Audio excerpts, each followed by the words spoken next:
Mirchi Sunday suspense, কান টান উত্তেজনা।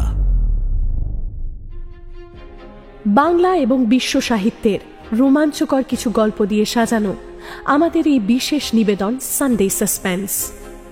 আজ আপনার জন্য স্যার আর্থার কনান ডয়েলের লেখা শার্লক হোমস কাহিনী the adventure of Silver bless.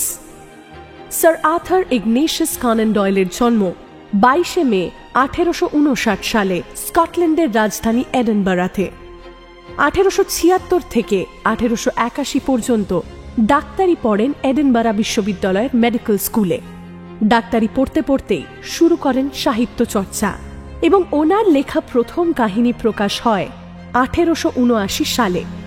ওনার সৃষ্ট গোয়েন্দা চরিত্র শার্লক হোমসের সঙ্গে পাঠকের প্রথম পরিচয় 1887 সালে আ স্টাডি ইন স্কারলেট গল্পের মাধ্যমে।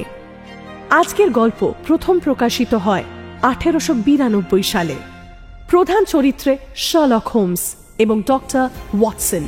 গল্পের সূত্রধার আমি অয়ন্তিকা। শুরু হচ্ছে দি অ্যাডভেঞ্চার অফ সিলভার ব্লেজ।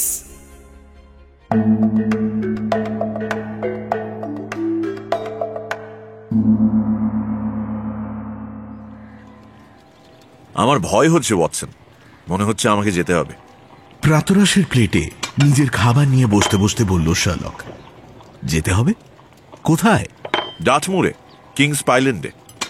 আমি এটা শুনে একটু অবাক হলাম না, বরং আমি অবাক হয়েছিলাম এটা ভেবে যে অসামান্য কেসটা নিয়ে বর্তমানে পুরো ইংল্যান্ডে ঝড় উঠেছে, তাতে এখনো পর্যন্ত শার্লক কেন জড়ায়নি নিজেকে। সারাদিন ধরে আমার সহচর ঘরময় হেঁটে বেড়ালো। তার থুতনিটা দেখে মনে হলো যেন কেউ তার বুকের সাথে সেটা সেলাই করে দিয়েছে। বারে বারে তার প্রিয় পাইপটা ভরে উঠল কড়া কালো তামাকে এবং নিঃশেষ হল। আর স্বভাব সিদ্ধ ভঙ্গিতে সারাদিন সে আমার কোনো কথায় কর্ণপাতটুকুও করল না। আমাদের সংবাদপত্র বিক্রেতা প্রতিটি খবরের কাগজ তার কাছে দিয়ে গেল, কিন্তু তাদের উপর সামান্য চোখ বুলিয়ে দলা পাকিয়ে ঘরের এক কোণে ফেলে দিল শার্লক। সারাদিন মৌনতা অবলম্বন করে থাকলেও আমি ভালোভাবেই জানতাম যে শার্লক ঠিক কি নিয়ে এত গভীরভাবে চিন্তামগ্ন। তার বিশ্লেষণী ক্ষমতার যোগ্য একটি মাত্র সমস্যা ছিল সেই মুহূর্তে, আর সেটা হলো ওয়েসেক্স কাপের সবচেয়ে সমাদৃত প্রতিযোগীর হঠাৎ গায়েব হয়ে যাওয়া এবং তার প্রশিক্ষকের নির্মম মৃত্যুর রহস্য। পরের দিন হঠাৎ করে আমার আশা ও প্রত্যাশা দুটোকেই সম্পূর্ণভাবে পূরণ করে এই রহস্যরঞ্জিত নাটকের মঞ্চে নিজের অবতরণ ঘোষণা করলেন শার্লক হোমস। আমি কিন্তু ভীষণ খুশি হব যদি তুমি আমাকে নিজের সঙ্গে সহচর হিসেবে নাও। অবশ্য তোমার কাজে কোনো রকম বাধা যদি আমি না হয়ে দাঁড়াই। মাই ডিয়ার ওয়াটসন, এর চেয়ে বড় সাহায্য আর কি বা হতে পারে। আর এই কেসে এমন কিছু আকর্ষণীয় দিক আছে যা এটাকে একেবারে অতুলনীয় করে তোলে, আর সে কারণেই আমি নিশ্চিত যে তোমার সময় একেবারেই অপচয় হবে না। তাড়াতাড়ি করতে হবে কিন্তু, কারণ প্যারিংটনের ট্রেন ছাড়তে বেশি দেরি নেই। বাকি কথা ট্রেনে আলোচনা করব। আর তুমি যদি তোমার সেই জব্বর দূরবীনটা সঙ্গে নাও তাহলে তো খুবই ভালো হয়।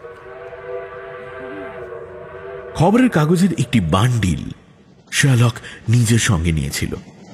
রিডিং স্টেশন ছাড়িয়ে আসতেই সে শেষ কাগজটা দেখে বান্ডিলটা সিটের নিচে রেখে দিয়ে আমার দিকে সিগারের দানিটা এগিয়ে দিয়ে বলল, আমাদের ট্রেন কিন্তু বেশ ভালোই চলছে হে।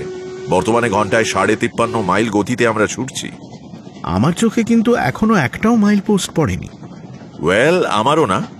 এই লাইনের টেলিগ্রাফ পোস্টগুলি 60 গজ দূরত্বে, হিসেবটা খুব সহজ। যাই হোক, আমার ধারণা তুমি জন স্ট্রেকার হত্যা আর সিলভার ব্লেজের অন্তর্ধান রহস্যের ব্যাপারটা নিশ্চয়ই শুনেছ। যতটুকু টেলিগ্রাফ আর ক্রনিকলে লেখা হয়েছে। কিন্তু কিছু কেস থাকে যাতে নতুন তথ্য খুঁজতে সময় নষ্ট না করে বরং যা জানা গেছে তার বিশ্লেষণ করলেই কাজ দেয় বেশি। এটা হলো সেই রকম একটা কেস। এটা অসামান্য একটা খুন ওয়াটসন, এবং বহু মানুষের ব্যক্তিগত স্বার্থ এর সঙ্গে জড়িয়ে আছে। মঙ্গলবার বিকেলে আমি সেই ঘোড়া সিলভার ব্লেজের মালিক কর্নেল রস ও ইন্সপেক্টর গ্রেগরি দুজনে থেকেই টেলিগ্রাম পাই। ইন্সপেক্টর গ্রেগরি, যিনি সিলভার ব্লেজের অন্তর্ধানের তদন্ত করছেন, তিনি আমার কাছে সাহায্য চেয়ে আমাকে ডেকে পাঠান। দাঁড়াও, মঙ্গলবার বিকেলে আর আজ বৃহস্পতিবার সকাল, তুমি গতকাল কেন যাওনি? কারণ ওয়াটসন, আমি ভয়ঙ্কর একটা ভুল করে ফেলেছি। আমি এটা বিশ্বাসই করিনি যে ডাটমুরের উত্তরাংশের মতো একটা জনবিরল এলাকার সিলভার ব্লেজের মতো একটা ঘোড়া, যে কিনা ইংল্যান্ডের সবচেয়ে বিখ্যাত ঘোড়াগুলোর একটা, তাকে খুব বেশিক্ষণ লুকিয়ে রাখা সম্ভব। গতকাল ঘন্টার পর ঘন্টা অপেক্ষা করে থেকেছি এই খবরের জন্য যে ঘোড়াটিকে পাওয়া গেছে এবং তার সাথে তার চোরও ধরা পড়েছে, কিন্তু এর মধ্যে ফিটজরয় সিম্পসনকে গ্রেফতার করা ছাড়া আর কিছু কিন্তু হয়নি। তাই ঠিক করি এবার পদক্ষেপ নেওয়ার পালা আমার। তুমি নিশ্চয়ই কোনো ব্যাখ্যা তৈরি করেছো তার মানে? আগে পুরো ব্যাপারটা তোমায় একটু বলি। সিলভার ব্লেজ গত 5 বছর ধরে দেশের প্রত্যেকটি হর্স রেস জিতে আসছে তার মালিক কর্নেল রসের হয়ে। এবারের ওয়েসেক্স কাপেরও সেই ফেভারিট। রেস পাগল লোকেদের এই ঘোড়া কোনোদিন হতাশ করেনি, কিন্তু তার সঙ্গে নিঃসন্দেহে এমন অনেকেই আছে যারা চায় না যে সিলভার ব্লেজ আগামী মঙ্গলবার মাঠে নামুক। তাকে আটকানোর যথাসম্ভব চেষ্টা তারা করবে। কর্নেল রসের আস্তাবল, যেখানে প্রশিক্ষণ দেওয়া হয়, সেটা যে কিংস আইল্যান্ডে তা সবাই জানে। যতটা সম্ভব আগাম সতর্কতা নেওয়া হয়েছিল সম্ভাব্য বিজয়ীকে পাহারা দেওয়ার জন্য।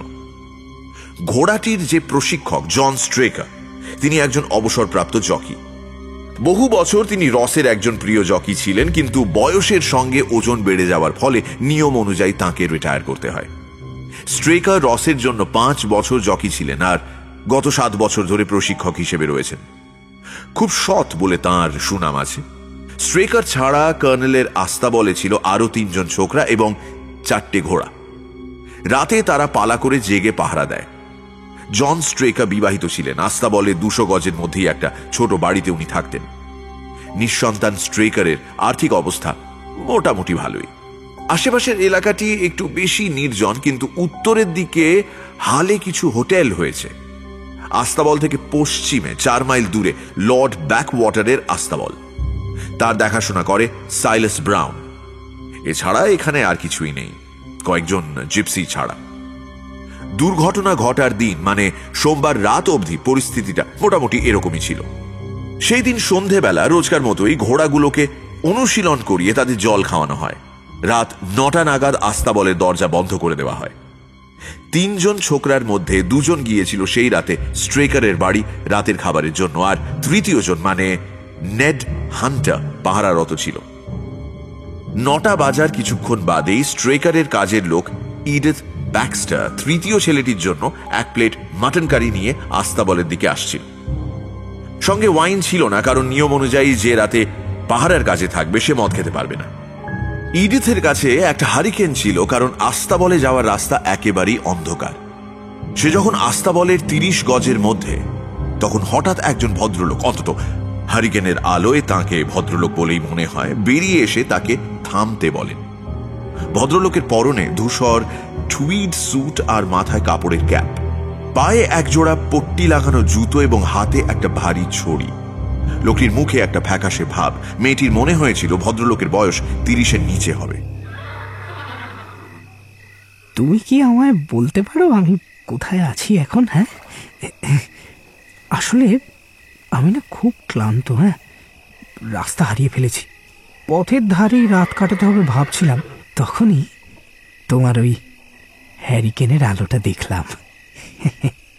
আপনি কিংস আইল্যান্ডের প্রশিক্ষণ আস্তাবলের কাছাকাছিই আছেন?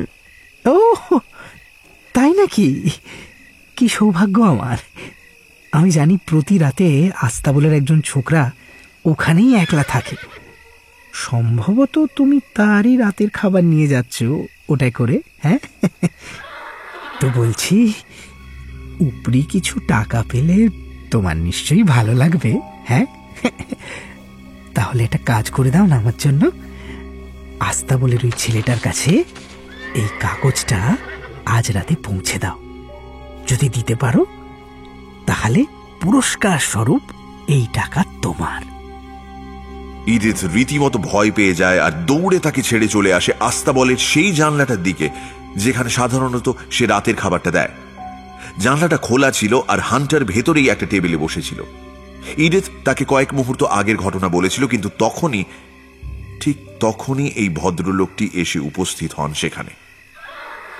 শুভ সন্ধ্যা। শুভ সন্ধ্যা। আমি তোমার সাথে একটু কথা বলতে চাই। লোকটি যখন কথা বলছে তখন ইডিথ দেখতে পায় তার পকেট থেকে ছোট একটা কাগজের খামের কোণ বেরিয়ে আছে। ছেলেটি জিজ্ঞেস করে, কি ব্যাপার, কি চান আপনি?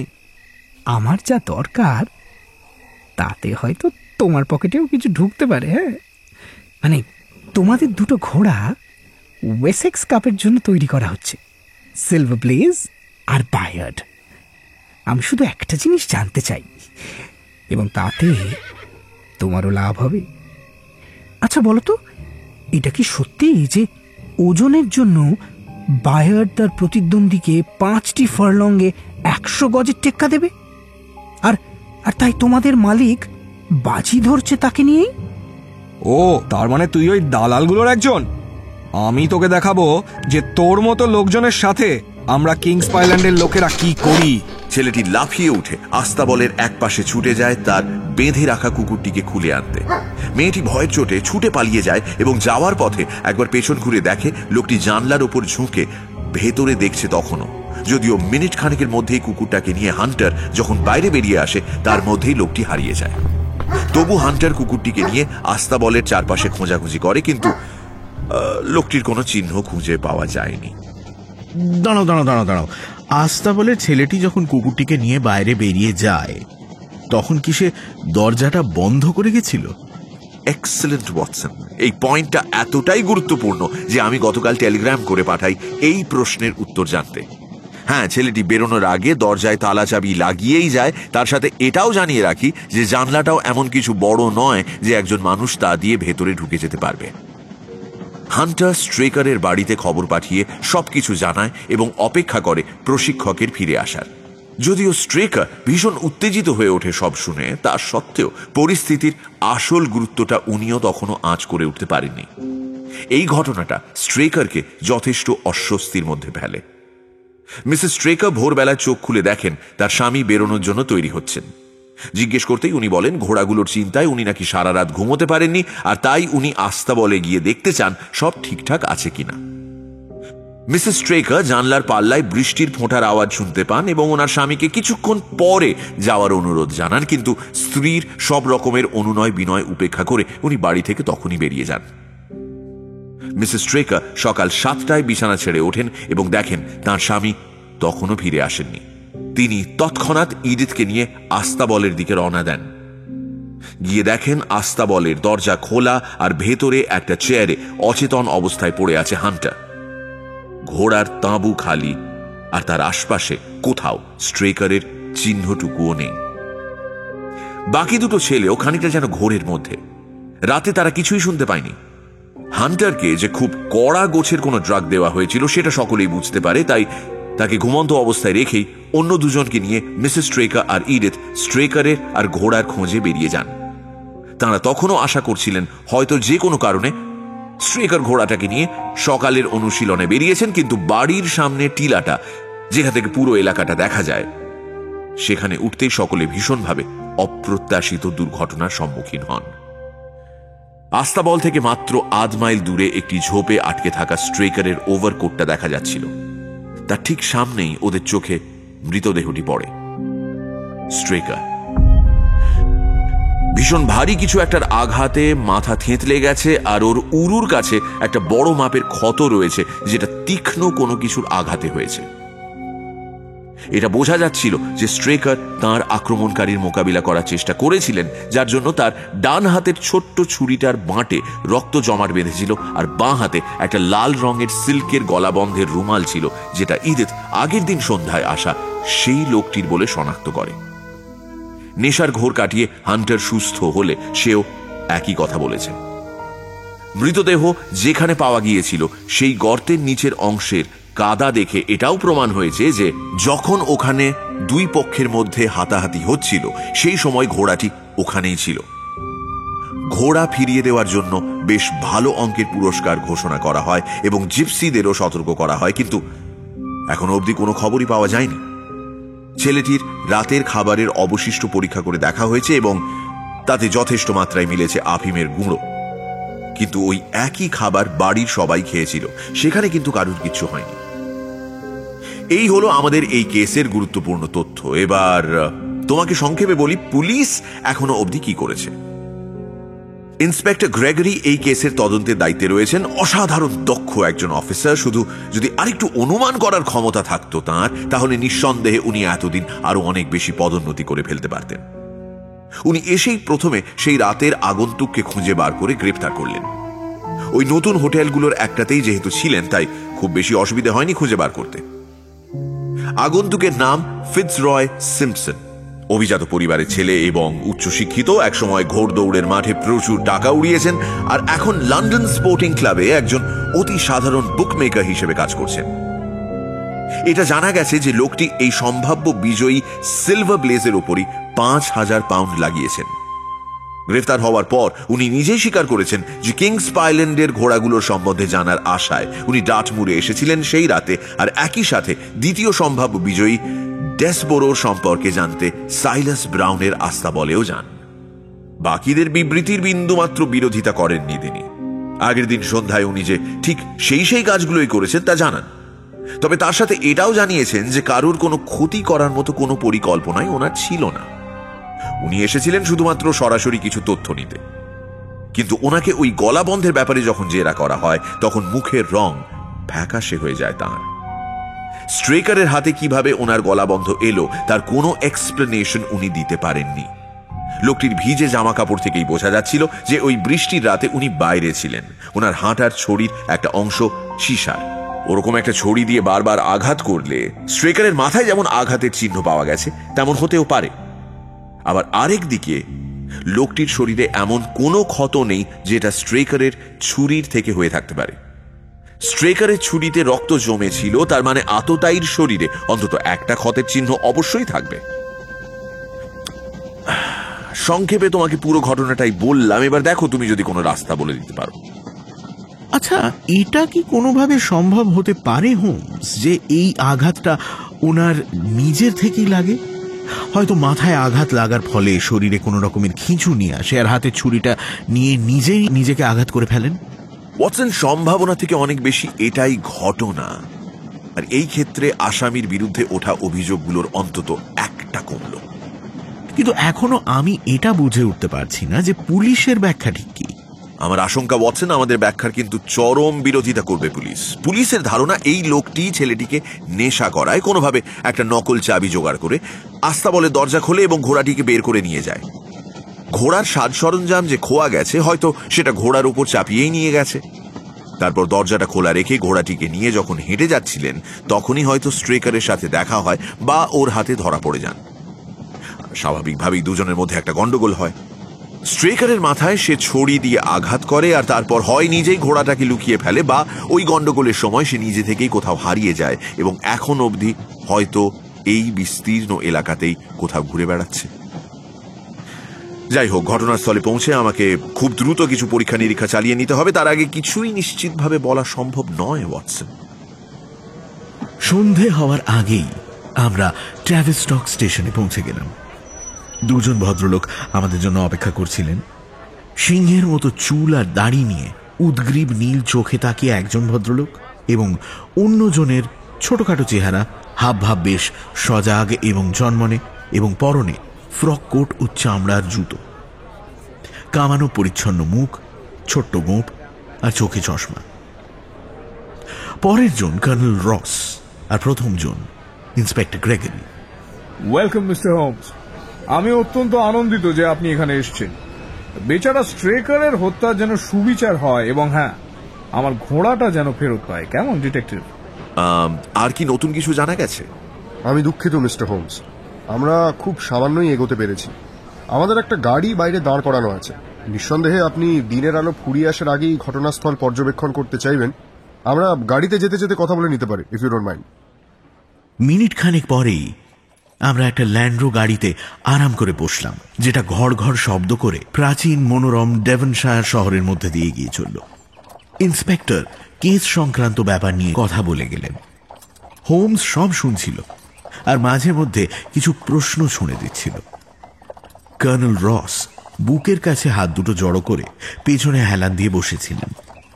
তার টুপিটা চোখ অবধি নামানো ছিল এবং আমি সাগ্রহে এই দুজন গোয়েন্দার কথোপকথন শুনছিলাম।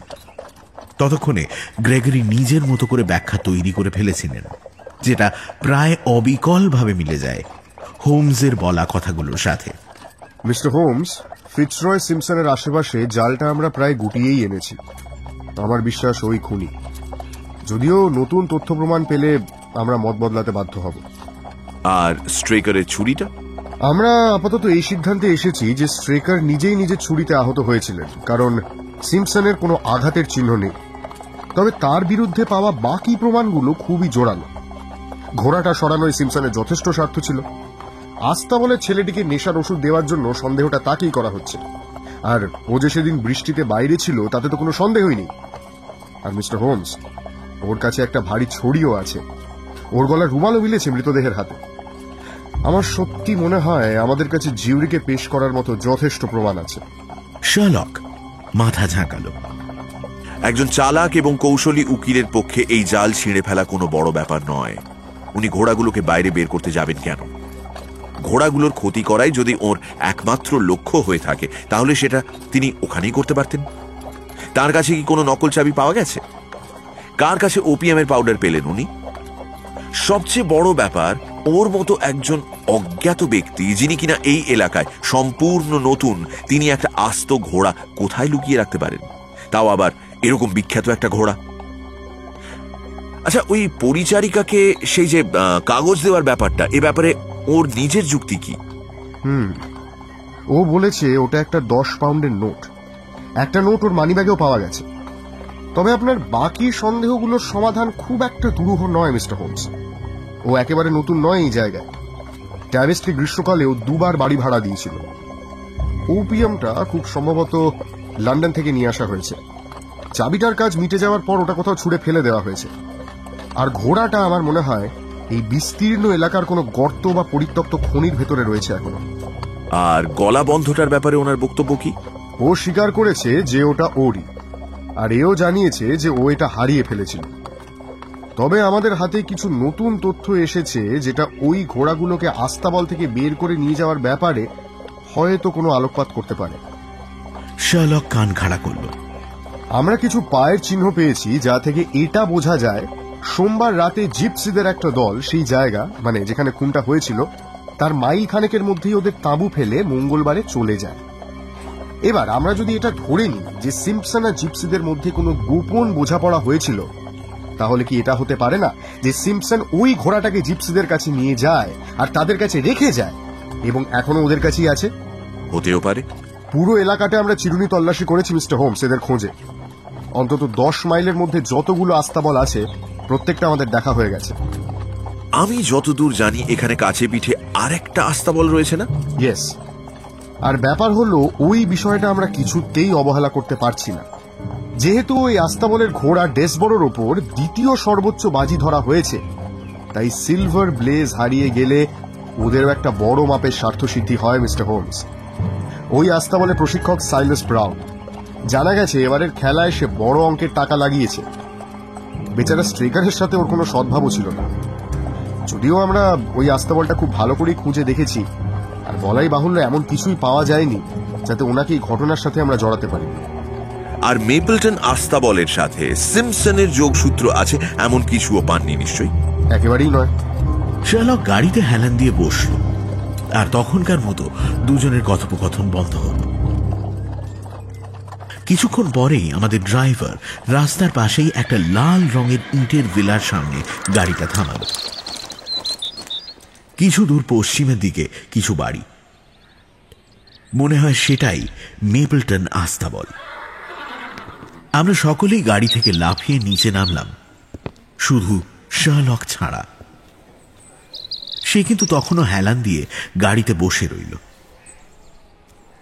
শূন্যে এক দৃষ্টে তাকিয়ে নিজের ভাবনাতেই ডুবে রইল। তার কাঁধে হাত রাখতে হঠাৎ যেন চাবি দেওয়া পুতুলের মতো অতি উদ্যম নিয়ে উঠে পড়ল শার্লক, আর বাইরে বেরিয়ে এসে বলল, মাফ করবেন, আমি দিবা স্বপ্ন দেখছিলাম।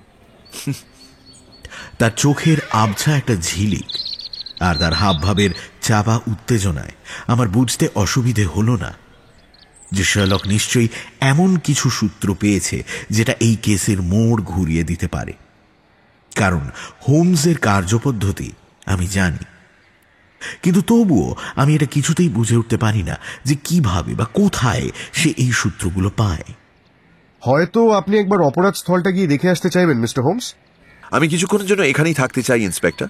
আরো দু একটা প্রশ্নের উত্তর আমার জানা দরকার। আমার অনুমান স্ট্রেকারের মরদেহ এখানেই ফিরিয়ে আনা হয়েছে, তাই তো? হ্যাঁ, ওপরের ঘরে ওনাকে রাখা হয়েছে, কাল বিচারের জন্য নিয়ে যাওয়া হবে। উনি তো বেশ কয়েক বছর আপনার কাজে বহাল ছিলেন, তাই না কর্নেল রস? হ্যাঁ, এবং ভালোই কাজ করতো। আমার ধারণা মারা যাওয়ার সময় স্ট্রেকারের পকেটে থাকা সব জিনিসেরই একটা তালিকা আপনি তৈরি করে ফেলেছেন ইন্সপেক্টর। ইয়েস, সব জিনিসই বসার ঘরে রেখেছি, আপনি যদি সেগুলো দেখতে চান। খুব ভালো হয়। আমরা প্রত্যেকেই সামনের ঘরের দিকে পা বাড়ালাম এবং টেবিলের চারপাশে গোল করে বসলাম। ইন্সপেক্টর একটা চৌকো টিনের বাক্সের তালা খুললেন এবং উপরের ঢাকনা আমাদের সামনে তুলে ধরলেন। দেখা গেল ভেতরে বেশ কিছু জিনিস রয়েছে। একটা দেশলাইয়ের বাক্স, 2 ইঞ্চির চর্বির মোমবাতি, একটা পাইপ, চামড়া থলিতে 1/2 আউন্স কাটা ক্যাভেন্ডিশ তামাক, একটা সোনার চেনওয়ালা রূপোর ঘড়ি, 5টা সোনার মোহর, অ্যালুমিনিয়ামের পেন্সিল বাক্স, কিছু কাগজ, আর তার সাথে হাতির দাঁতের হাতলওয়ালা একটা ছুরি, যার নখটা একেবারেই সূক্ষ্ম ও শক্ত এবং তাতে লন্ডনের ওয়েস্ট অ্যান্ড কোম্পানির নাম খোদাই করা রয়েছে। হোমস ছুরিটাকে নিয়ে খুব ভালো করে খুঁটিয়ে দেখতে লাগলো। এটা কিন্তু একটা বিশেষ ধরনের ছুরি। এতে লেগে থাকা রক্তের দাগ দেখে মনে হচ্ছে এই সেই ছুরি যেটা আপনারা মৃতদেহের হাতের মুঠোতে পেয়েছেন। এটা দেখে তো সার্জিক্যাল স্ক্যালপেল মনে হচ্ছে, তাই না ওয়াটসন? এটা ছানি কাটার কাজে ব্যবহার করা হয়। খুব সূক্ষ্ম কাজের জন্য ব্যবহার করা হয় এই ধরনের ছুরি। আশ্চর্য, এরকম একটা ভয়ঙ্কর অভিযানে কেন কেউ এরকম ছুরি নিয়ে যাবে, বিশেষ করে যখন এটাকে পকেটে ঢোকানো কোনোভাবেই সম্ভব নয়। না, এটা একটা কর্ক ডিস্ক দিয়ে আটকানো ছিল। আমরা সেটা মৃতদেহের পাশেই পেয়েছি। ওনার স্ত্রীর বক্তব্য এই ছুরিটা ড্রেসিং টেবিলের উপরে রাখা ছিল। ঘর থেকে বেরিয়ে যাওয়ার সময় এটা উনি নিয়ে যান। এটা অস্ত্র হিসেবে ভীষণ দুর্বল, কিন্তু হয়তো হাতের সামনে এটা ছাড়া আর কিছুই ছিল না। হতেও পারে। আর এই কাগজগুলো? এইগুলোর মধ্যে 3টে আছে যেগুলো খড় ব্যবসায়ীর থেকে পাওয়া। একটা কর্নেল রসের পাওয়া চিঠি, আর একটা হলো 37 পাউন্ডের একটা বিল, যেটা বন্ড স্ট্রিটের ম্যাডাম লেজারের মেয়েদের জামা কাপড়ের দোকান থেকে এসেছে, উইলিয়াম ডার্বিশায়ারের কাছে। মিসেস স্ট্রেকারের থেকে জেনেছি ডার্বিশায়ার স্ট্রেকারের একজন পুরনো বন্ধু, তাই মাঝে মধ্যে ওনার চিঠিপত্র স্ট্রেকারের ঠিকানায় আসতো। Madam Derbyshire has expensive test. একটা পোশাকের জন্য 22 গিনি, বেশ চড়া দাম। যাই হোক, এখান থেকে আর কিছু জানার নেই। আমাদের এবারে ঘটনাস্থলের দিকে যাওয়া উচিত মনে হয়। বসার ঘর থেকে আমরা বেরোতে যাব, ঠিক তখনই ঘরে হন্তদন্ত হয়ে একজন ঢুকলেন। একজন মহিলা ঘরের বাইরে এতক্ষণ অপেক্ষা করছিলেন হয়তো। এক পা এগিয়ে ইন্সপেক্টরের শার্টের আস্তিন খামচে ধরলেন। ভদ্রমহিলার ম্লান এবং শুকনো মুখে এক তীব্র ব্যগ্রতা এবং ভয়ের ছাপ। আপনারা কি ওকে পেয়েছেন? খুঁজে পেলেন লোকটাকে? আনফর্চুনেটলি এখনো কিছু জানা যায়নি, কিন্তু লন্ডন থেকে মিস্টার হোমস এসেছেন আমাদের সাহায্য করার জন্য। আমরা যথাসম্ভব চেষ্টা করছি ম্যাডাম, আপনি চিন্তা করবেন না। আমি নিশ্চিত প্লেমেথের গার্ডেন পার্টিতে আমাদের দেখা হয়েছে কদিন আগে। না তো স্যার, আপনি ভুল করছেন। আমি নিশ্চিত আপনি মনে হয় খুব সম্ভবত ধূসর আর গোলাপি একটা সিল্কের ড্রেস পরেছিলেন, যার মধ্যে অস্ট্রিচের পালক লাগানো ছিল। আমার কাছে এরকম কোনো ড্রেস কখনো ছিলই না স্যার। ও আচ্ছা। ভদ্রমহিলার কাছে ক্ষমা চেয়ে ইন্সপেক্টরের সাথে বাইরে বেরিয়ে যায় শার্লক, সঙ্গে আমি। মুরের ওপর দিয়ে সামান্য হেঁটেই সেই ঢালু জমিটার সামনে আমরা পৌঁছে গেলাম যেখানে মৃতদেহটা পাওয়া গিয়েছিল। এই জায়গাটার একদম ধারেই সেই ফার্জের ঝোপ যার উপর কোটটা ছিল। সেদিন রাতে তো খুব একটা হাওয়া দিচ্ছিল না। না, তবে প্রচুর বৃষ্টি হয়েছিল। তাহলে সেক্ষেত্রে তো স্ট্রেকারের ওভারকোটটা কোনোভাবেই উড়ে ফার্জের ঝোপে আটকাতে পারে না, যদি না ওটাকে ওখানে রাখা হয়ে থাকে। হ্যাঁ, কোটটা ওখানেই রাখা হয়েছিল। কিন্তু এখানে পায়ের ছাপ কি আর পাওয়া যাবে? সোমবার থেকে তো অনেকেই নিশ্চয়ই এখানে এসেছেন।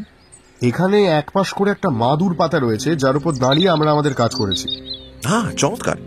আর এই ব্যাগটাতে স্ট্রেকারের এক পাটি জুতো, সিমসনের এক পাটি জুতো, আর সিলভার ব্লেজের একটা পায়ের নাল আছে। মাই ডিয়ার ইন্সপেক্টর, করেছেন কি? ইন্সপেক্টরের কাছ থেকে ব্যাগটা নিয়ে ঢালু জায়গাটার উপর ঝুঁকে পড়ল শার্লক। আর একটু মাঝখানে সরিয়ে নিল মাদুরটা। তারপর বুকের ওপর ভর দিয়ে টান টান হয়ে শুয়ে পড়ল। হাতের ওপর থুতনি ঝুঁকিয়ে কাদায় পায়ের ছাপগুলো পর্যবেক্ষণ করতে শুরু করল। একটা আধপোড়া মোমবাতি আর দেশলাই কাদায় মাখানো ছিল এমন ভাবে যে প্রথমটায় দেখে এটাকে কাঠের টুকরো বলেই মনে হয়েছিল। এটা যে কি করে আমার চোখ এড়িয়ে গেল সেটাই তো বুঝতে পারছি না। এটাকে প্রায় দেখাই যাচ্ছিল না। আমি পেয়েছি কারণ আমি এটাই খুঁজছিলাম। সে কি, আপনি এরকম কিছু পাওয়ার আশা করেছিলেন নাকি?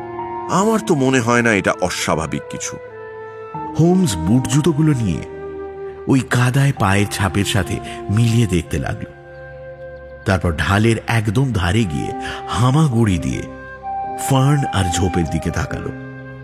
এছাড়া আর কোথাও কিন্তু পায়ের ছাপ নেই।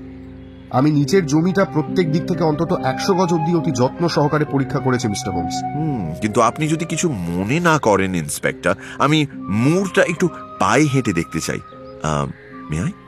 কর্নেল রসের হাবভাবে একটা অস্বস্তি ফুটে উঠল। ইন্সপেক্টর, আমার আপনার সঙ্গে কথা আছে। এই প্রতিযোগিতা থেকে আমাদের ঘোড়ার নাম সরিয়ে জনসাধারণ থেকে ক্ষমা চাওয়া উচিত কিনা সে বিষয়ে পরামর্শ করতে চাই। একেবারেই না, নামটাকে রেখে দিতেই বলবো আমি। বাহ, আমি আপনার মতামতে অত্যন্ত খুশি হলাম স্যার। আপনার ঘোরাঘুরি শেষ হলে আপনি আমাদের স্ট্রেকারের বাড়িতেই পাবেন। তারপরে আমরা একসাথে টাইম স্টকে যেতে পারি। কর্নেল ঘুরে দাঁড়ালেন এবং ইন্সপেক্টরকে নিয়ে রওনা দিলেন।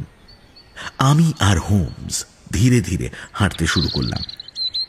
আস্তাবলের পেছনে বিকেলের সূর্য তখন ধীরে ধীরে ডুবতে শুরু করেছে। কিন্তু প্রকৃতির এই অপূর্ব শোভা আমার বন্ধুটির কাছে একেবারেই অর্থহীন, কারণ শার্লক কোনো এক গভীর চিন্তায় মগ্ন। আমাদের কাছে এখন প্রশ্ন হলো, স্ট্রেকারের খুনটা করেছে কে, আর ঘোড়াটার সাথে ঠিক কি হয়েছে?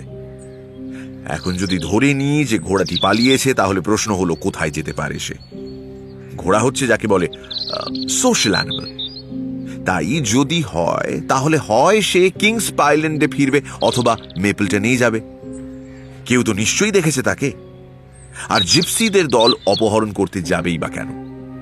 এই জিপসিরা কিন্তু কখনোই কোনো রকম ঝামেলায় জড়াতে চায় না। কোনো সমস্যা বা দুর্ঘটনার আঁচ পেলেই সেই জায়গা ছেড়ে চলে যায়, যাতে পুলিশি জেরার মুখোমুখি হতে না হয়। ঘোড়াটাকে বিক্রি করার কথা তারা কল্পনাও করবে না। এত বড় ঝুঁকি নিয়ে তারা যদি ঘোড়াটাকে নিয়েও যায়, তাতেও লাভ নেই কিছু। আমার বিশ্বাস ওদের কাছে অন্তত সিলভার ব্লেজ নেই।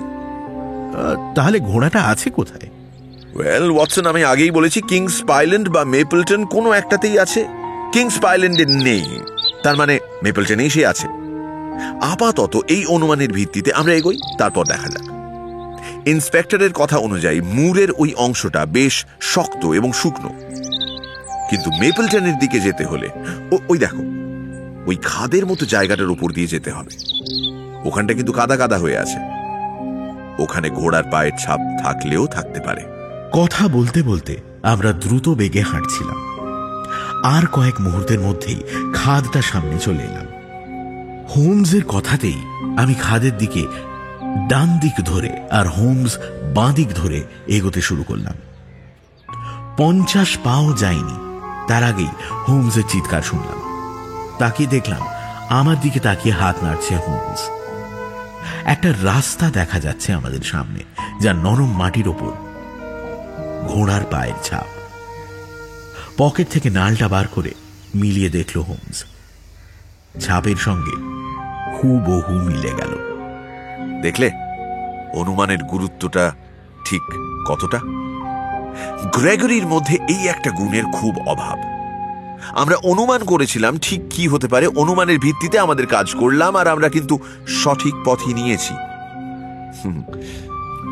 চলো এবার এগোনো যাক। আমরা একটা খাদ পেরিয়ে তারপর সিকি মাইল মতো ঘাসে ঢাকা শুকনো জমি পার হলাম।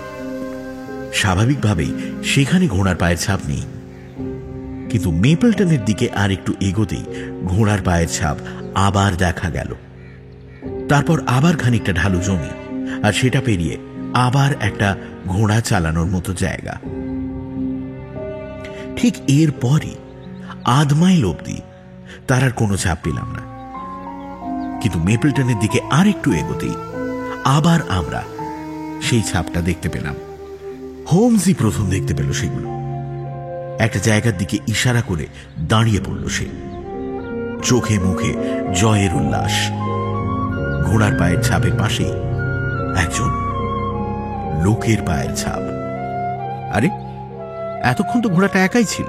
একদমই তাই, এটা একাই ছিল এতক্ষণ। আরে, এটা কি? দুটো ছাপই সোজা কিংস আইল্যান্ডের দিকে এগোচ্ছে। শার্লক শীষ দিচ্ছিল। আমরা দুজনেই ওই ছাপ অনুসরণ করছিলাম। শার্লকের চোখ ওই ছাপের ওপরেই ছিল, কিন্তু আমি একটু আধটু অন্য দিকে তাকাচ্ছিলাম। আর অদ্ভুতভাবে দেখলাম ওই ছাপগুলো আবার ফেরত এসেছে উল্টো দিকে। এটা তোমার জন্য হলো ওয়াটসন। তুমি আমাদের লম্বা একটা হাঁটা পথ থেকে বাঁচালে, না হলে আমাদের নিজেদের ছাপ অনুসরণ করেই ফিরে আসতে হতো। আমরা বরং ওই ফিরে আসার চিহ্নগুলোর পেছনে যাই। আমাদের খুব বেশি দূর যেতে হলো না। পায়ের ছাপগুলো এসে একটা পিচ বাঁধানো রাস্তায় মিলিয়ে গেছে, যেটা আস্তাবলের গেটের সামনে আমাদের এনে দাঁড় করালো।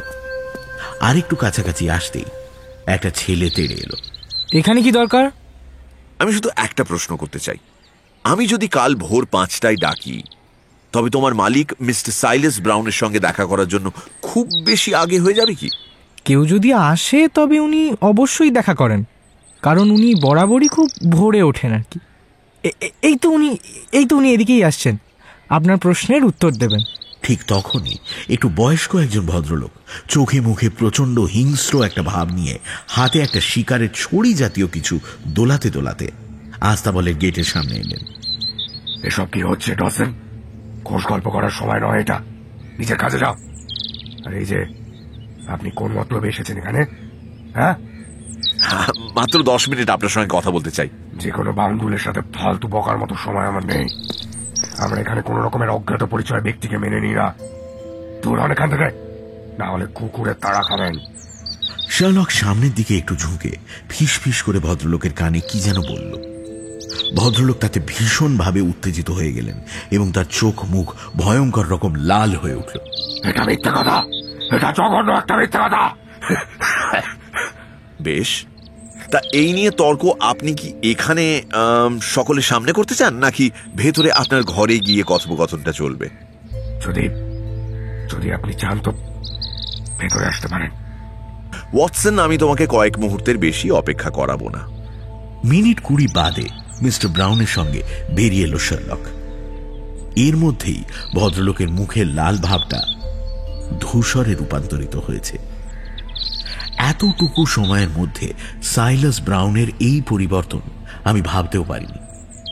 তার হাতটা কাঁপছিল, আর হাতের শিকারের ছড়িটা ঝড়ে গাছের ডালের মতো নড়ছিল।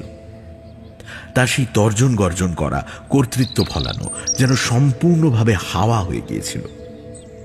ভদ্রলোক একেবারে প্রভুভক্ত কুকুরের মতো আমার বন্ধুর পাশে পাশে হাঁটছিলেন। আপনার কথা মতো সব হয়ে যাবে স্যার, আমি সব করে দেব। চলুন মিস্টার ব্রাউন, কোন রকম ভুল যেন না হয়। না, ভুল একদমই হবে না। আচ্ছা, আমি কি ওটা বদলে দেব, না ওরকমই থাকবে? আমি পরে এ ব্যাপারে আপনাকে লিখে পাঠাবো। কোনো চালাকি নয় কিন্তু। আপনি আমার উপর সম্পূর্ণ ভরসা করতে পারেন স্যার। ঘুরে দাঁড়ালো হোমস। ভদ্রলোকের কাঁপা কাঁপা ভাবে বাড়িয়ে দেওয়া হাতটাকে উপেক্ষা করে আমার সাথে বেরিয়ে এলো মেপলটন আস্তাবলের গেট দিয়ে। পরবর্তী গন্তব্য কিংস আইল্যান্ড। গুন্ডামোর সাথে ভীরুতার এমন দুর্দান্ত মিশেল এই সাইলাস ব্রাউন ছাড়া অন্য কারোর মধ্যে কখনো দেখেছি বলে তো মনে হয় না। ও, ঘোড়াটা তার মানে ওর কাছেই? প্রথমটা একদমই মানছিলেন না, কিন্তু তারপর যখন সেদিন সকালের ঘটনা হুবহু সব বলে দিলাম, উনি ভাবলেন যে আমি নিশ্চয়ই সেদিন ওখানেই কোথাও ছিলাম আর নিজের চোখে সবকিছু দেখেছি। তুমি নিশ্চয়ই ওই জুতোর চৌকো সোলের ছাপগুলো দেখেছ? ভদ্রলোকের জুতোর সাথে পুরোপুরি মিলে যায়। আর ওনার কোনো কর্মচারীর এসব করার সাহস হবে না নিশ্চয়ই। আমি ভদ্রলোককে বলি যে ঠিক কখন, কিভাবে, কোন পরিস্থিতিতে উনি প্রথমে মুরে একটা অপরিচিত ঘোড়াকে ঘুরে বেড়াতে দেখেন, কিভাবে তার সামনে গিয়ে ঘোড়াটাকে চিনতে পারেন ওর সাদা কপাল থেকে, যেটার জন্যই ওর নাম সিলভার ব্লেজ। ঘোড়াটাকে পেয়ে প্রথমে ওনার মনে হয় কিংস আইল্যান্ডেই ফিরিয়ে দেওয়ার কথা, কিন্তু পর মুহূর্তেই ওনার খেয়াল হয় যে এই একমাত্র প্রতিযোগী যে পারে ওনার ঘোড়াকে টেক্কা দিতে। আর ওনার ঘোড়া হারলে ভদ্রলোকের লাগানো সম্পূর্ণ টাকা একেবারে জলে যেত। তখন উনি ঠিক করেন প্রতিযোগিতা শেষ হওয়া অবধি ঘোড়াটাকে লুকিয়ে রাখবেন এবং সেই একই রাস্তা দিয়ে ঘোড়াটাকে ফিরিয়ে নিয়ে এসে মেপলটনের আস্তাবলে আটকে রাখবেন। কিন্তু তার আস্তাবলটা তো খোঁজা হয়েছিল, তাহলে? ওহ ওয়াটসন, ওনার মতো একজন অভিজ্ঞ ঘোড়ার ব্যবসায়ীর কাছে এ তো কিছুই না। কিন্তু তুমি যে ঘোড়াটাকে ওখানেই ফেলে এলে, তোমার ভয় করছে না? ঘোড়াটার কোনো ক্ষতি হলে তো সব থেকে বেশি লাভ ওনারই। উনি ঘোড়াটাকে বাচ্চার মতো আগলে রাখবেন। কেন জানো? কারণ উনি জানেন ওনার জেলে না যাওয়ার একমাত্র উপায় হলো ঘোড়াটার অক্ষত অবস্থায় ফিরে আসা। তবে কর্নেল রসকে দেখে তো আমার মনে হয়নি যে উনি এরকম কাজ যে করেছে তাকে ক্ষমা করবেন। ব্যাপারটা কর্নেলের হাতে নেই। আমি নিজের পদ্ধতি অনুযায়ী চলি, তাই কাকে কতটা কম আর কাকে কতটা বেশি বলবো সেটা পুরোপুরি আমার ব্যাপার। আমি জানি না তুমি লক্ষ্য করেছো কিনা, কর্নেল রস কিন্তু আমাকে ভীষণ তুচ্ছ তাচ্ছিল্যের চোখে দেখেন। ওনার ব্যবহার খুবই উদ্ধত আমার প্রতি।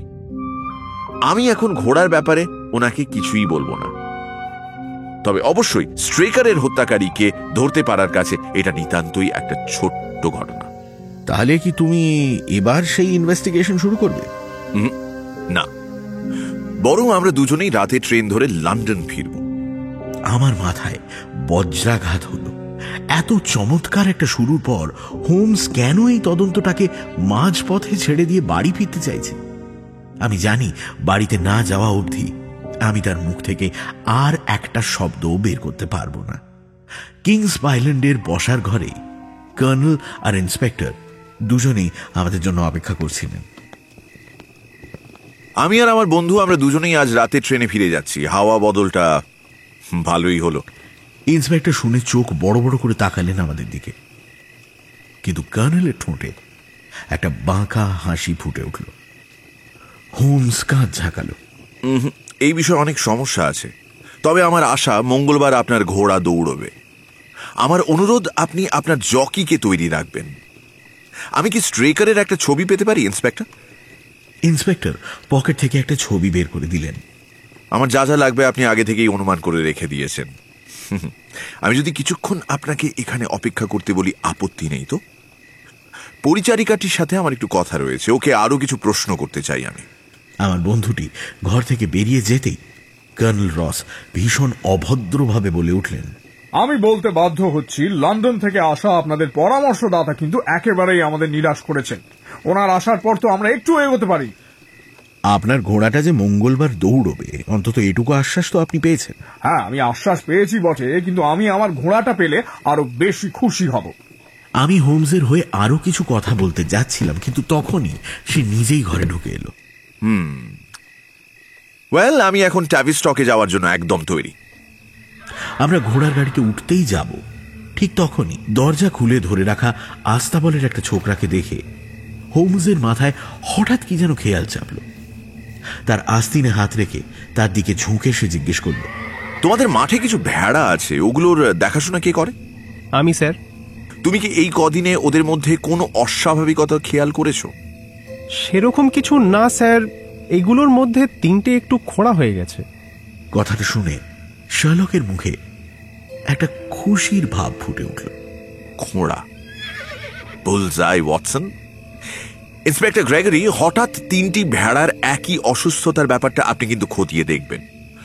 চলো কোচম্যান। কর্নেল রসের মুখে এখনো অবজ্ঞার ভাব স্পষ্ট, কিন্তু ইন্সপেক্টরের মুখ দেখে বুঝলাম উনি হোমসের কথায় গভীরভাবে চিন্তিত। আপনার কাছে এটা গুরুত্বপূর্ণ মনে হয়? প্রচন্ড। আর কোনো সূত্র আপনি আমাকে বলতে চান, বা কোনো জিনিস যার দিকে আপনি আমার দৃষ্টি আকর্ষণ করতে চান? সেই রাতে কুকুরটার অস্বাভাবিক আচরণ। কিন্তু কুকুরটা তো কিছু করেনি। সেটাই তো অস্বাভাবিক।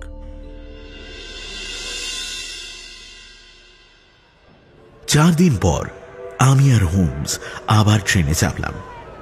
এবার গন্তব্য উইনচেস্টারের সেই বিখ্যাত ওয়েসেক্স কাপ প্রতিযোগিতা। কর্নেল রস স্টেশনের বাইরেই আমাদের জন্য অপেক্ষা করছিলেন।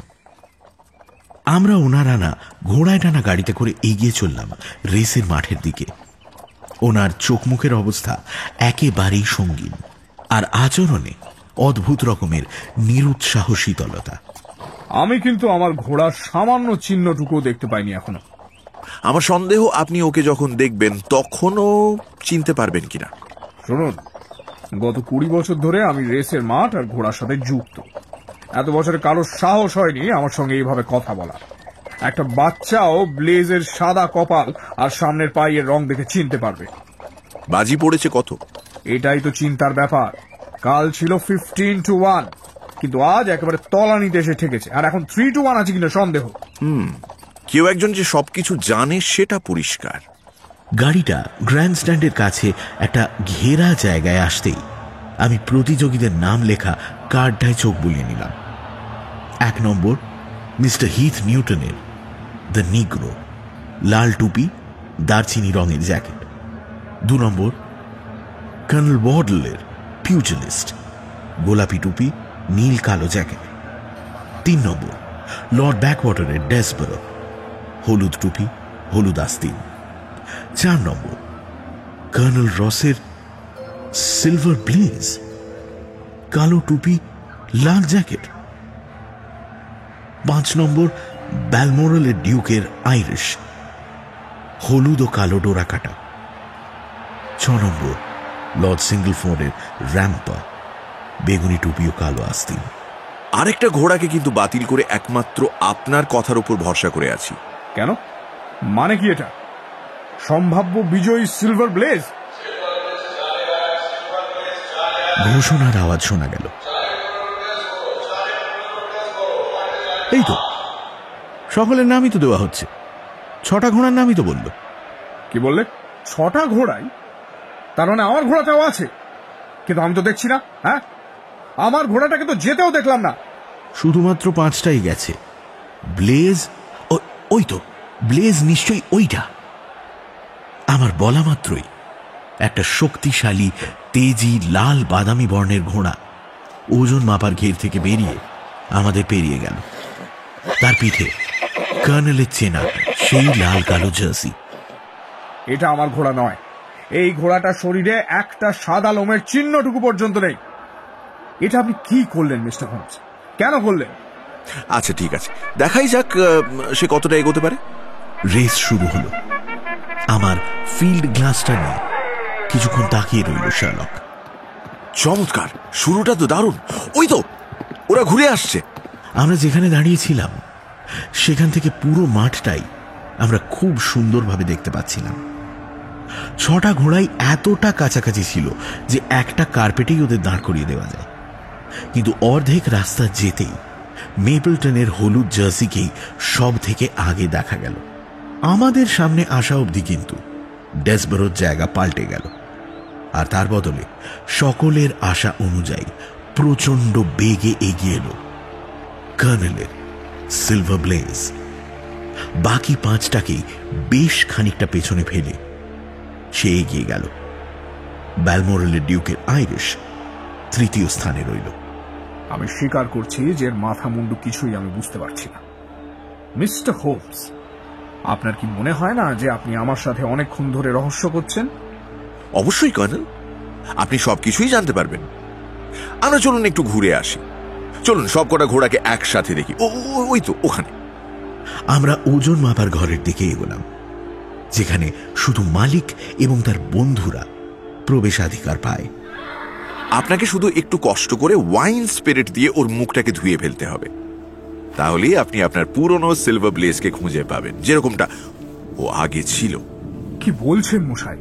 আমি ওকে একজন জালিয়াতের কাছ থেকে পেয়েছি এবং রেস কর্তৃপক্ষকে অনুরোধ করেছিলাম যে যে অবস্থায় ওকে পাঠানো হয়েছে সেইভাবেই ওকে দৌড়তে দেওয়া হোক। ডিয়ার লর্ড, আপনি তো আমাকে আশ্চর্য করে দিলেন। ঘোড়াটাকে দেখে যথেষ্ট সুস্থ এবং সবল মনে হচ্ছে। এর আগে কখনো জীবনের থেকে ভালো দৌড়ায়নি। আমি আপনার ক্ষমতার উপর সন্দেহ করেছিলাম। এর জন্য আপনার কাছে 1000 বার ক্ষমা চাইছি। আমার ঘোড়াটাকে ফিরিয়ে দিয়ে আপনি আমার খুব উপকার করেছেন। তবে এর চেয়েও বেশি উপকার হবে যদি আপনি স্ট্রেকারের খুনিকে নিজের হাতে ধরে দিতে পারেন। আমার কাজ সম্পূর্ণ। স্ট্রেকারের হত্যাকারীকে আমি চিহ্নিত করে ফেলেছি। আমি আর কর্নেল দুজনেই হোমসের দিকে তাকিয়ে রইলাম। হ্যাঁ, ধরে ফেলেছেন? সে কে, কোথায়? আমাদের সাথেই, বর্তমানে এখানেই আছে। আমি জানি আপনার কাজে আমি খানিকটা বাধা সৃষ্টি করেছি মিস্টার হোমস, কিন্তু আমাকে বলতেই হচ্ছে যে এক্ষুনি আপনি যে কথাটা বললেন, হয় সেটা খুব খারাপ একটা মশকরা, নয়তো আপনি আমাকে অপমান করছেন। আপনাকে নিশ্চিন্ত করছি, এই অপরাধের সাথে আমি কোনোভাবেই আপনাকে জড়াবো না কর্নেল। আসল অপরাধী ঠিক আপনার পেছনে দাঁড়িয়ে আছে। একটু এগিয়ে গিয়ে শার্লক ঘোড়ার মসৃণ ঘাটটাতে হাত রাখল। এই ঘোড়াটা? হ্যাঁ, এই ঘোড়াটাই। কিন্তু আমি যদি বলি যে ও যা করেছে সবটাই নিজের আত্মরক্ষার জন্য। আর স্ট্রেকার আপনার সঙ্গে বেইমানি করেছিল কর্নেল, কিন্তু ঘন্টা বেজে গেছে। আমিও সামান্য কিছু জেতার আশায় পরের রেসটা দাঁড়িয়ে দেখব। ঠিক সময় মতো আপনাকে পুরো ঘটনাটা বুঝিয়ে দেব। গাড়ির একেবারে কোণার দিকে বসে সেদিন সন্ধ্যায় আমরা লন্ডনে ফিরছিলাম। আমার আর কর্নেলের দুজনেরই মনে হচ্ছিল যে যাত্রার সময়টুকু শার্লকের সম্পূর্ণ বর্ণনা শোনার জন্য যথেষ্ট নয়। আমি স্বীকার করছি, সংবাদপত্রের খবরগুলো থেকে আমি যে ব্যাখ্যাগুলো খাড়া করেছিলাম সেগুলোর প্রতিটাই ভুল ছিল, কিন্তু তবুও সেগুলোর মধ্যেও বেশ কিছু তথ্য ছিল যেগুলোর মানে আমি প্রথমে বুঝতে পারিনি। আমি কিন্তু ফিটজরয় সিম্পসনকেই অপরাধী ধরে ডেভনশায়ারে গিয়েছিলাম। পৌঁছে যেটা বুঝি সেটা হলো যে তার বিরুদ্ধে কোনো প্রমাণই সম্পূর্ণ নয় বা তাকে অপরাধী সাব্যস্ত করার জন্য যথেষ্ট নয়।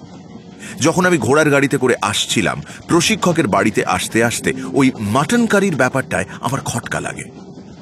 ওই খাবারের যে একটা বিশাল গুরুত্ব আছে সেটা বুঝতে পারি। আপনাদের নিশ্চয়ই মনে আছে আমি অমনোযোগী হয়েছিলাম খানিকটা। আপনারা গাড়ি থেকে নেমে গেলেও আমি কিন্তু বসেছিলাম। আমি নিজেই ভেবে আশ্চর্য হয়ে গিয়েছিলাম যে এত সহজ একটা জিনিস কিভাবে আমার চোখ এড়িয়ে গেল। কিন্তু আমি তো এখনো কিছু বুঝতে পারছি না। ওটাই কিন্তু প্রথম ক্লু কর্নেল, কারণ ওপিয়ামের গুঁড়ো খাবারে মেশালে তার গন্ধ ঠিকই বোঝা যায়। যদি না খাবারে প্রচুর মশলা থাকে, যেমন মাটন কারি, কিন্তু ফিটজরয় সিম্পসন এটা জানলো কি করে যে সেদিন রাতেই এমন রান্না হচ্ছে যাতে আফিম মেশালে তার গন্ধ ঢাকা পড়বে? এটা অবিশ্বাস্য।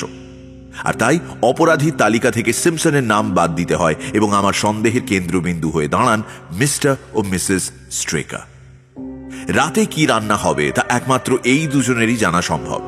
আস্তাবলের ছেলেটির জন্য খাবার আলাদা করে তুলে রেখে তাতে আফিমের গুঁড়ো মেশানো হয়, তাই বাকিরা ওই একই খাবার খেলেও তাদের কোনো ক্ষতি হয়নি। কিন্তু তাদের মধ্যে কে ওই কাজের লোকের চোখ এড়িয়ে খাবার অবধি পৌঁছতে পারে? এই প্রশ্নের উত্তরের আগে আমি আরেকটা সমাধান পেয়ে যাই, আর সেটা হলো কুকুরটার নীরব থাকার তাৎপর্য। আস্তাবলে একটা কুকুর রাখা হয়, তবুও কেউ একজন সেই রাতে আস্তাবলে ঢোকে, ঘোড়াটাকে বের করে আনে, অথচ কুকুরটা একটা শব্দও করল না। নিশ্চয়ই মধ্যরাতের অতিথি, এমন একজন যাকে কুকুরটা খুব ভালো মতোই চেনে। আমি নিশ্চিত বা প্রায় নিশ্চিত হয়ে গিয়েছিলাম যে জন স্ট্রেকারই সেদিন শেষ রাতে আস্তাবলে ঢুকেছিলেন আর ব্লেজকে বের করে নিয়ে যান। কিন্তু কি উদ্দেশ্যে? নিশ্চয়ই সৎ কোনো উদ্দেশ্য নয়, না হলে কেন তিনি নিজের আস্তাবলে ছেলেটাকে আফিম খাওয়াবেন? কিন্তু তবুও আমি আসল উদ্দেশ্যটা ঠিক কি কিছুতেই সেটা ধরতে পারছিলাম না। এর আগে এমন অনেক কেস আছে যাতে দেখা যায় যে প্রশিক্ষক বেশ কিছু টাকা উপার্জনের লোভে নিজের ঘোড়ার বিপক্ষেই টাকা লাগিয়ে দেয় দালালের মাধ্যমে, তারপর নিজেই নিজের ঘোড়ার জেতা আটকে দেয় কোনো রকমে কোনো জালিয়াতি করে। কখনো জকি নিজেই ঘোড়ার রাশ টেনে ধরে বা অন্য কোনো উপায় বের করা হয়, কিন্তু এখানেও কি তাই? আশা করেছিলাম স্ট্রেকারের পকেট থেকে উদ্ধার হওয়া জিনিসগুলো থেকে কোনো সূত্র অবশ্যই পাবো, আর হলো তাই। আপনারা নিশ্চয়ই সেই বিশেষ ছুরিটার কথা ভুলে যাননি যেটা সেই মৃতদেহের হাত থেকে পাওয়া গিয়েছিল। এমন একটা ছুরি যেটা কোনো সুস্থ মস্তিষ্কের লোক অস্ত্র হিসেবে বেছে নেবে না। ডক্টর ওয়াটসন আমাদের আগেই বলেছিলেন এরকম ধরনের ছুরি সূক্ষ্ম সার্জারির কাজে ব্যবহার করা হয়, আর এই ছুরিটাও সে রাতে একটা সার্জারির জন্যই ব্যবহার করা হয়েছিল।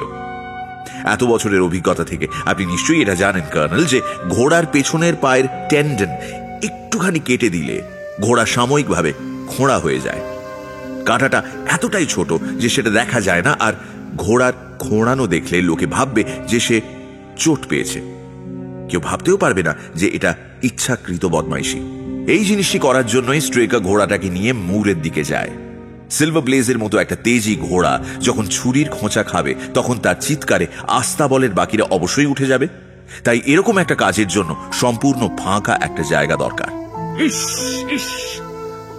আমি অন্ধ। এর জন্যই ওর মোমবাতি আর দেশলাই কাঠির দরকার পড়েছিল। কারেক্ট কর্নেল, কিন্তু স্ট্রেকার এমন কাজ করলো কেন? এই প্রশ্নের উত্তর আমি পাই স্ট্রেকারের জিনিসপত্র পরীক্ষা করতে গিয়ে। আপনার নিশ্চয়ই মনে আছে তার পকেটে একটি মহিলার জামার বিল ছিল। সেটা নাকি তার বন্ধু ডার্বিশায়ারের স্ত্রীর জামার বিল। কোন পুরুষ মানুষ অন্য পুরুষ মানুষের স্ত্রীর জামার বিল নিজের পকেটে নিয়ে ঘুরবে না। এর থেকেই আমি বুঝি যে স্ট্রেকার একটি অবৈধ সম্পর্কে জড়িয়ে পড়েছে। আপনি স্ট্রেকারকে ভালো মাইনে দিতেন, কিন্তু নিজের স্ত্রীর জন্য 22 গিনি খরচ করে ড্রেস কেনার মতো মাইনে দেন না। আমি মিসেস স্ট্রেকারকে জিজ্ঞেস করেছিলাম, এরকম কোনো পোশাকের ব্যাপারে তার জানাও নেই। আমি ওই দোকানের ঠিকানাটা লিখে নিই, আর ওই দোকানে গিয়ে স্ট্রেকারের ছবি দেখাতেই সেই ডার্বিশায়ারের রহস্য ফাঁস হয়। বাকি ব্যাপারটা তো জলের মতো সহজ। স্ট্রেকার ঘোড়াটাকে নিয়ে বেরিয়ে এসে মুরের কাছে নিয়ে যায়। সিম্পসন পালিয়ে যাওয়ার সময় ওর গলা বন্ধ রুমালটা ফেলে যায়। স্ট্রেকার ওটা তুলে নেয়। আমি যদি খুব ভুল না করি, ও ভেবেছিল রুমালটা দিয়ে ঘোড়াটার পা দুটোকে বাঁধবে। মুরের সামনে যাওয়া অবধি হয়তো স্ট্রেকার ঘোড়াটার পেছনে ছিল, তাই মোমবাতির আলোটা ঘোড়ার চোখে পড়েনি। কিন্তু স্ট্রেকার এগিয়ে যেতে মোমের আলোটা হঠাৎ করে ব্লেজের চোখে পড়ে, আর সে ভয় পেয়ে যায়। অনিষ্ট করার কোনো অভিসন্ধি আগে থেকে বুঝে নেওয়ার একটা অদ্ভুত সহজাত প্রবৃত্তি থাকে ঘোড়ার। সিলভার ব্লেজ সেটা বুঝতে পেরে ক্ষেপে ওঠে, আর তার নাল পরা খুর দিয়ে স্ট্রেকারের কপালে সজোরে লাথি মারে।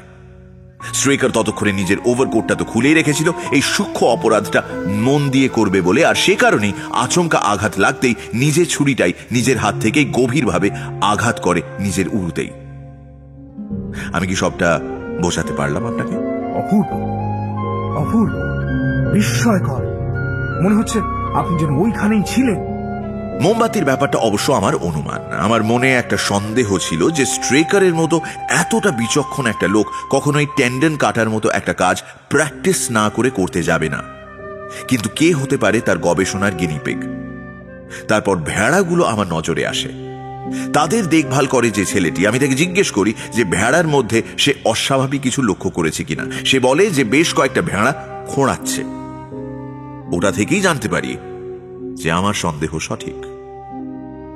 লন্ডন ফেরার পর আমি সেই মহিলাদের জামা কাপড়ের দোকানটিতে যাই, যারা স্ট্রেকারের ছবি দেখেই ওনাকে মিস্টার ডার্বিশায়ার বলেই চিহ্নিত করেন। এও বলেন যে ডার্বিশায়ার ওনাদের দোকানের একজন চমৎকার খদ্দের, আর তার সাথে সাথে এটাও জানান যে ওনার একজন আড়ম্বর প্রিয় টকবগে স্ত্রী আছেন, যার দামি পোশাক একটু বেশি পছন্দ। নিঃসন্দেহে এই মহিলাই স্ট্রেকারকে আপাদ মস্তক দেনায় ডুবিয়ে দিয়েছিলেন, যার দরুন স্ট্রেকার এমন ঘৃণ্য একটা কাজ করার পরিকল্পনা করেছিল। আপনি তো সবই বুঝিয়ে বললেন মিস্টার হোমস, শুধু একটা জিনিসই বাদ রয়ে গেল। ঘোড়াটা ছিল কোথায়? ও হ্যাঁ, আপনারই প্রতিবেশী ব্লেজকে অতি যত্ন সহকারে নিজের কাছেই রেখেছিলেন। এটাই তো মনে হয় ক্ল্যাপহ্যাম জাংশন, যদি খুব ভুল না করে থাকি। আর 10 মিনিটের মধ্যেই আমরা ভিক্টোরিয়া পৌঁছবো। কর্নেল, আপনি যদি আমাদের ঘরে এসে ধূমপান করতে চান, তাহলে আমি আপনার বাকি প্রশ্নগুলোর উত্তরও সবিস্তারে দেব।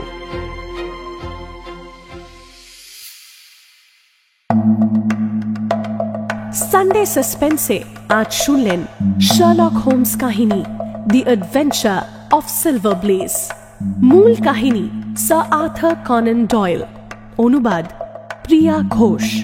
শার্লক হোমসের চরিত্রে মীর, ফিটজরয় সিম্পসন এবং কর্নেল রস, সোমক, ইন্সপেক্টর গ্রেগরি এবং সাইলাস ব্রাউন, অগ্নি, নেড হান্টার, ওত্রি, ডসন, চয়ন, ভেড়ার পরিচারক আলতামাস, গল্পের সূত্রধার আমি অয়ন্তিকা, গল্পের বেতার নাট্যরূপ, গল্পের কথক ডক্টর ওয়াটসনের চরিত্রে এবং পর্ব পরিচালনায় দীপ, শব্দগ্রহণ উপাসনা, ধ্বনি পরিকল্পনা সৌম্য এবং শুভ, পোস্টার ডিজাইন অ্যাস্টারিস্ক।